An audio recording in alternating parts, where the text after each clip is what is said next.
Talk about dominating first impressions. Chet Holmgren has already set an NBA Summer League record for blocks in his debut last night. The second overall pick finished with 23 points, 7 boards, 4 dimes. That goes along with those 6 blocks and 4 three-pointers. And yes, Shannon, I know it's only Summer League, but man, there was so much criticism surrounding this young man at the time of the draft. Did he change your mind about him at all last night? No, but I will say he played well last night. I'm not going to get ahead of myself. It was Summer League. A lot of these guys, Skip, are not going to be NBA players. Give them credit for sticking with it as long as they have. I mean, he's going against Taco Fall for the better part of his career. He's been a G League player who does not move particularly well. And he's basically what Chet Holmgren needs, a guy that doesn't move very well. Chet Holmgren does move well to be a 7-foot-tall guy. And then the other guy was Vic Law. I think he's like 6'7", who played the majority of his career in Australia. But I will say this, Skip, he shot the ball really, really well. Guys are challenging him. But they don't know how to attack a shot blocker. You got to get into his body, Skip. You can't have space between you, think you can go up. The guy's 7 foot tall with a 7'6" wingspan. You have space. You have to cut down the space. You have to get into his body, which is not very much of a body. I still have the same concern, Skip. I mean, I'm looking at him like, man, he take a charge. If I'm him, I'm not taking any charge. My first 2 years, Skip, I'm not taking one charge. They're going to break him in two. They're gonna cave him in two. It helped last night, Skip, that he had Josh Giddey out there. You know what I think of Josh Giddey, a guy that's a triple-double machine. He could really, really play. So I thought it made the game. And obviously, he's played NBA basketball for the Thunder last year. Yeah, Skip, I think he had like 7 or 8 triple-doubles last year. Yeah. So it made the game a lot easier for Chet Holmgren, but I still have the same concerns, although I did like what I saw last night, Skip. I'm not going to say, okay, yep, you're right. He should have been the #1 pick, and now he's going to be the next Kevin Durant. I'm not leaping on that one yet. Okay.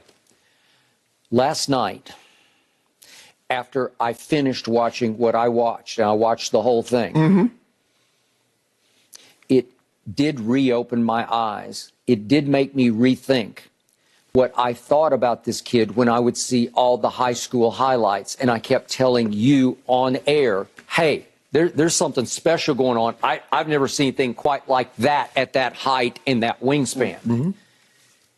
Because I saw the best handle I've ever seen for 7'1" or above, and they're listing him now at 7'1". I don't know if he exactly is, but that's what they say he is. He plays 7'1" with 7'6" wingspan. So then I'm watching carefully at Gonzaga, and I'm not seeing a whole lot during the regular season, but I wasn't disturbed by it until we got to the NCAA. Right. And then I just say what I see when I sit in this chair. And what I didn't see came, obviously, against Memphis and Arkansas. Now, to the kid's credit, or to give him somewhat of a legitimate excuse, he immediately got in foul trouble in both games. But I'm thinking, is that what's going to happen in NBA games? Are they just going to go right at him and he's just going to have to foul, and constantly be sitting over next to the coach? Right. Well, that's what happened in those 2 games. And the numbers aren't terrible for the 2 games, because in the game that they lost to Arkansas, he only played 23 minutes, but he wound up with just 11 points, but he had 14 rebounds, and he had 2 blocks in that game, 4 blocks against Memphis. But what concerned me the most, what disturbed me the most... Didn't Memphis have a guy to go first-round pick? Yeah. And yet, the point was, this kid in those 2 NCAA games looked timid to me. Yeah. He looked a little scared to me. Yeah. He looked a little overwhelmed, because he looked like he knew in his heart of hearts, I'm a little overmatched athletically and in man strength out here. I can't contend with them. They're just stronger than I am. Right. They're more powerful than I am. So I'm like, wait a second, what's going on here? Last night, he looked like a different kid. He walked onto the floor like, I own this floor. Right. And he seemed completely poised, completely confident and comfortable in ways that he wasn't against Memphis and Arkansas. But are these teams out there last night as good as Memphis? You better believe they are. Right. They're probably a little better than Memphis and Arkansas. Okay, they were better, but he was going up against players. Now, Skip, the question is, he walks on the court, he's like, well, I'm the only #2 draft pick on this court. So he automatically assumes he's the best. Okay. So what happens when you step up in competition, and there are a lot of guys that were drafted that were lottery picks on that court. Are you going to still feel that same way when you go up against Embiid, when you go up against Karl Anthony Towns, Nikola Jokic, Anthony Davis, Giannis Antetokounmpo? Are you still going to feel that way? Because that's what I want to see. We talked about this, Skip, and we talked about it about 4 or 5 times. Skip, when he was the best player, he showed. But when that competition was on the level with him, he shrank.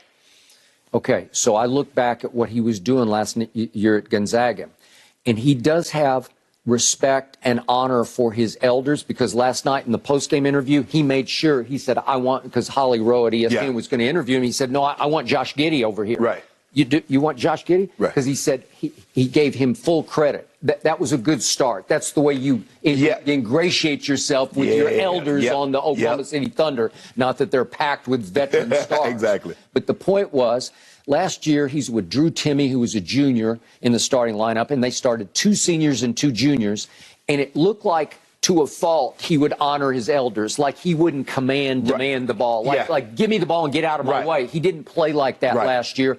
Last night, it looked more like that. He wasn't afraid to shoot it, and he just shot the lights out because he's got a stroke. It's as good a 7'1" or above shooting stroke as I've ever seen. It is a sweet stroke. It is a textbook guard-like stroke. I don't know where he got it, but he learned it as a kid, and it stayed with him, because usually your hands get too big and you can't cradle the basketball in your palm right. You can't get your fingertips on it, and usually it looks awkward. What have you said about American big white men? Well, there's never been one. No, seriously. Unless you want to go Kevin Love, does he qualify as a he's not a 7-footer. But he changed himself into a stretch. Now, he was not the Kevin Love with Minnesota. He was a back to the basket player, giving you 26 and 14. Right, and just to differentiate, the Euro kids come over here at 7 feet and above, and they just know how to play. They're way more skilled. Yes. For history's sake. If we look back in history, go look at every 7-foot or above American kid drafted in the first round. They turn out to be NBA quality stiffs. That's what they are. And usually, if they're not a flat out bust, they're nothing but an also ran. They're just a rotational It probably started, I think Sabonis was maybe the first one that came over here, and he was but he's obviously a big. Exactly. That's what I'm saying. All right. So the other thing that happened last night was you could see this kid is a gifted shot blocker, and I didn't waver off that point. No. Because he's a quick jumper to start with. He's got that quick second jump. If you get him the first time, he'll go right back up. Right. And he has that gifted timing mechanism that you have to have, or you can't do it. You have to be able to anticipate, are they faking me or what, and then go. Correct. And he had a couple of blocks last night that